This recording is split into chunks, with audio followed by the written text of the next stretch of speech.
Hello YouTubers, this is Ogus and this is the part 3 of the student visa application for New Zealand. As I told you, I'll make the full set of student visa because I do notice that getting a student visa in these day and time is a bit more harder as compared to when I came. And what I did for my student visa, I'll give you a basic snapshot. What I did when I first came, I basically gave my student visa application form. I gave on the financial side of documents, I gave them my enrollment letter, and that's it. So my presentation was really basic, and I got the student visa. But these days the presentation should be up to the mark quality to crank down and to get the visa approved these days. Another video. So this is a INZ 1012 student visa application form.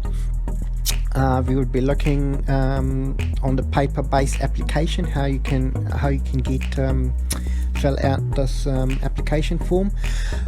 If you haven't checked my other video that how you can apply online, please do and go check it, because the same form is online, so you might be filling out the same form online, and it's more easier to do rather than the paper-based application, because with the paper-based you have to go to the VAC office or TT services, and that's quite hard, traveling from your home city to another city, or from one country to another country, or sending it by post. So it might be so difficult.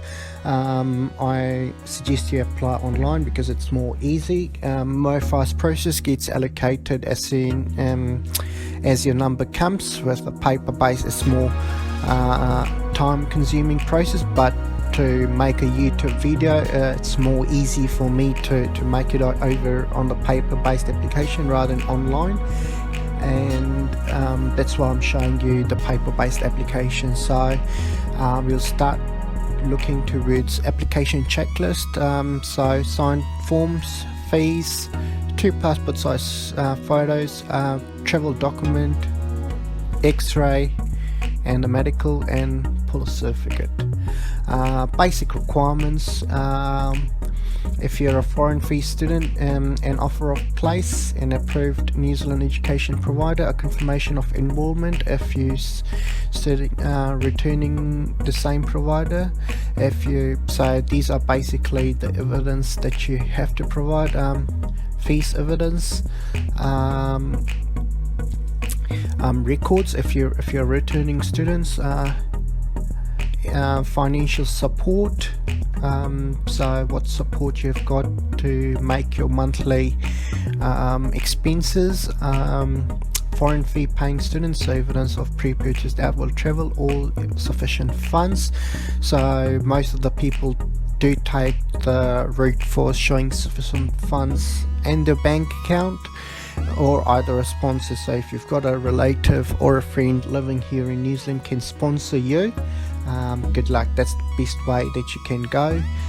But if you don't have any sponsors, the sufficient funds would be another way, and I'll tell you later down the stage in this video how to manage to show the evidence of you have sufficient funds or not. If you're age of 16 or the legal age in your country, you need your guardian signatures as well. If you're a domestic student, so if you have got already a residency status, you have to provide it a document for that. Other than that, if you're a religious worker student, so if your mother and parents are on a religious work visa, you have to provide an evidence for that. If you're coming straight out of high school, that exchange student, if you're an exchange student, so you're basically coming from Australia or the US in your exchange uni program or the school program. If you've received any scholarships, foreign government funds that you have received from your own government to support you. So this is the student visa. So which student visa you're applying for is a foreign free paying student. This is the most common category that student choose, because basically you're an international student coming here on a full fee paying student. Basically your family name, first name, your title, gender, date of birth, city you're born in, country you're born in, your passport number, country that issued, expiry date of your passport, any other citizenship you hold, partnership status. So if you're a single, if you are married, you do need a legal certificate that is a legal binding to say that you are married in your own jurisdiction. Contact details, address, simple address if you've got a New Zealand one. Okay, name of the address of the communication, same as above. Do you authorize any person acting on your behalf? So these are basically agents, so yes and no. Do you authorize other licensed immigration or advisor? Yes and no. Have you received an immigration advice on this form? Yes and no. Name and relatives living in New Zealand, so you can give their addresses and relationship to you, and you can give their date of birth if you know them. Just makes the application a bit more stronger. List of all employments you've been doing in your own country. How's your health? And these are some basic questions about health. Have you got TB? Have you done any surgery or anything like that? If you are foreign paying student, especially who do come into New Zealand, are the PhD students. They do get scholarship through their own government, or sometimes it has been funded by a professional body in New Zealand, but the chances there are very few people who do come in that PhD program and get sponsored by them. I'll make a separate video on that sponsorship thing. Chest x-ray, same question about chest x-ray, basically same. It's a really simple form to fill it out. If you're having hard time filling out the immigration student form, just give me a comment in the comment section, and I'll reply to it where you're finding it hard.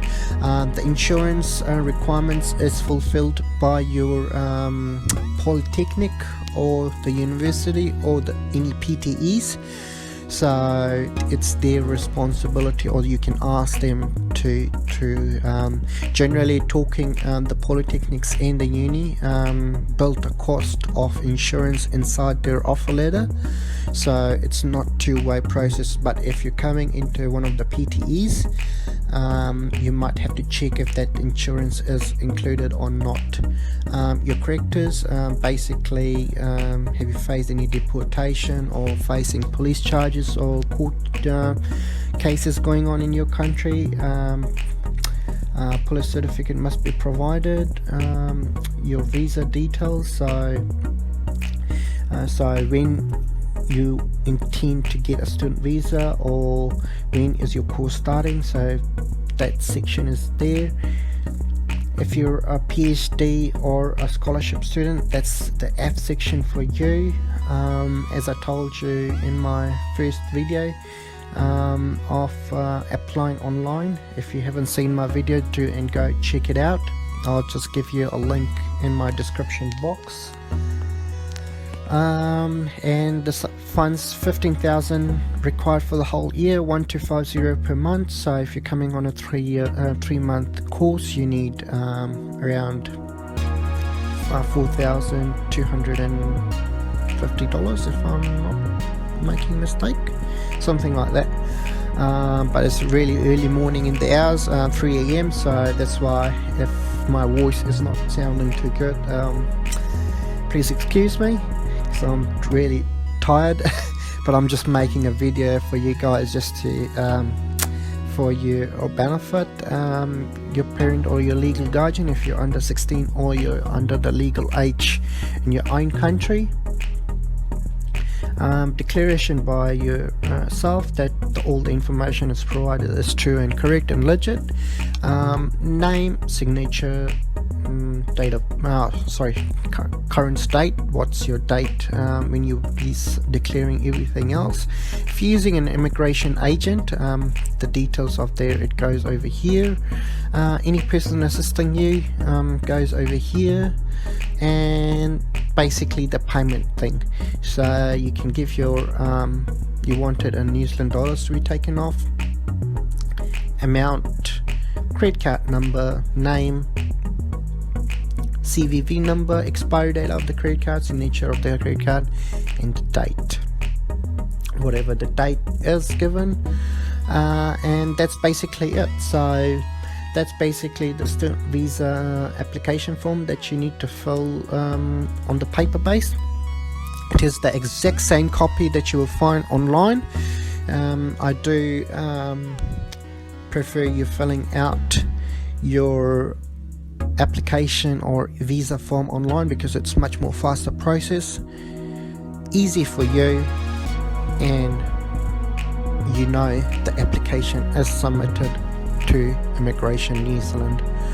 So in my next video, the part 4, I'll show you the financial side of the things, what you do need, how your offer of letter should look like, your enrollment letter should look like, and I'll show you once you do get your student visa, how it will look like, and what you need to do, pay attention once your student visa comes, what you need to check, and that will be in my next video. So thank you guys, have a good night, good life, and if you have any queries or questions, you can send me in my comment box. So good night, goodbye, have a good life.